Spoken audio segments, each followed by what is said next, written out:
Subrayong se ani pohor te ani mutangnai sabuna ang girinai Subrayong se ani langmani phan sabuna ang girna nangnai borok hamyarok ano kebengnai arirok ano musunai rok ani bahan chana hani phaike borok ustak hui klainai shankrak rok ani ari ongui gerep sawi phaifano ani bukhao girma phaigla angbai choba nanglaina basa phano ani bukha krak ongui tongnai Subrayong ni thani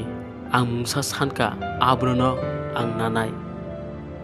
aboke ani thangsugo salbrum Subrani nogo tongmanani te Subrani naithokmano tui mana tikhe phia bini noktharo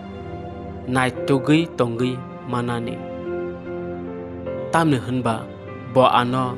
ani digi sigini jorao bo ano huito nai bo ano bini hayawo kotoni to nai bo ano holongthai kusuk sakao songsanai tabuk ani bokhrogo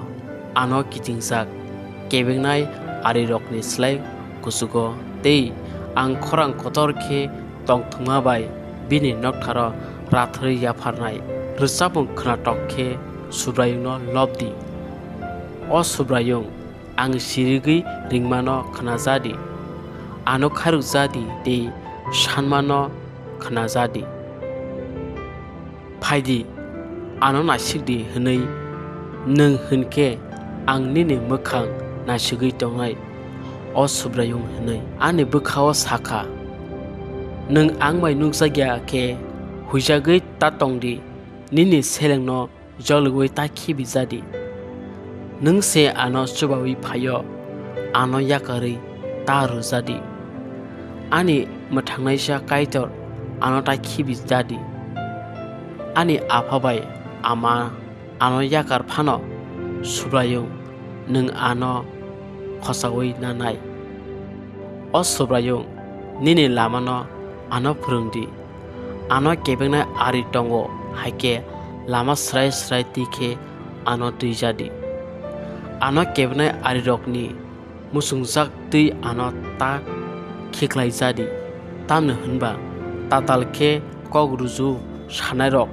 ano kebengui basa saka tei borok hama pho ongui tonglaikha ang kwthang rokni hawo Subrayongni kahamno nuknano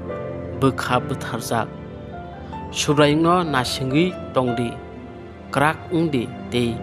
bukha ragui nung Subrayongno nasingui tongdi ang hwno Subrayongno nasingdi